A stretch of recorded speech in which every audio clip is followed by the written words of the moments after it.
Ang impeachment na ito ay maliwanag na disenyo ng Marcos administration, hindi para malaman ang buong katotohanan at para panagutin, kundi upang pabagsakin ang kalaban sa politika at upang makalusot sa pinakamalaking nakawan sa kasaysayan ng bansa. Ginagamit ang mga institusyon na dapat ay neutral, tulad ng NBI, COA, at AMLAC. This impunity, nakakabahala po. Kailan ito titigil? Paano? Pag ako na, tulad ko, na bumabatikos,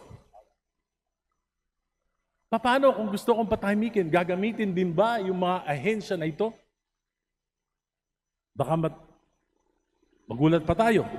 Maulit ang kasaysayan. Magamit ang mga institusyon para sa pagpapanatili sa kapangyarihan.